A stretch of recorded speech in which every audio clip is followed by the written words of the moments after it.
Vasina obućarska radnja izgleda kao bajka. Tu su sedla za hrabre konjanike, cipele za princeze, kajševi, visoke čizme, ogledalca, tašne.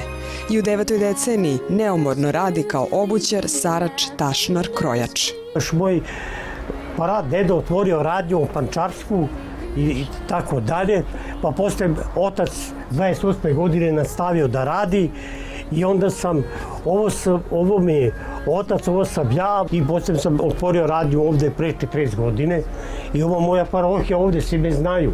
Sve je stariji, a posla sve više. Sada se najviše traže usluge popravki, dok kreatorskog posla ima sve manje. Ovde ima posluze za 5-6 obućara Vase. Ja radim od ujutro od 7 poveče do 7. Ja ne završim posao, ne može da nađeš radnika.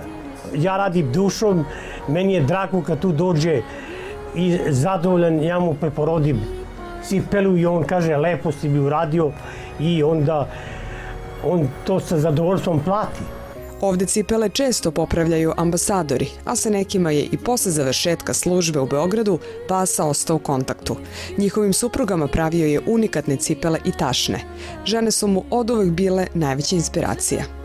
Čovjek mora da ima neku manu, a meni je bila mana model cipele i model lepa žena. Tanka štikla, ona pravila, čuva kičmu. I elegantna suva žena sa visokom štiklom. Jer to je ona ponosna s time što je svi gledaju, što je svi žele, a niko ne može ima. Na sajmovima širom sveta izlagao je svoje originalne modele koje su posle velike fabrike otkupljivale za serijsku proizvodnju. Među njima i cipele od najskuplje šervo ili krokodilske kože. Žao mu je što su kožu zamenili veštački materijali, a od kože može da se napravi čak i ogledalo. Ogledalo napravio otac mojoj majci. Tako da je gore bila slika Sveti Ranđo, ovde Sveti Đorđe, a ispod bila njihova slika i tako dalje. On to sve pravio ručno od kože i tako dalje. I onda je mećo ovde katanac da se majka ne ugledne kad nije Božja služba ili to tako dalje. Želja mu je da svoje modele cipela udomi u muzeju starih zanata.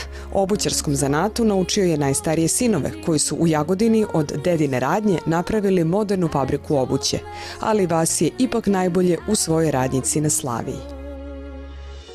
I to ću do kraja života da radim i, kako da kažem, umreću radi.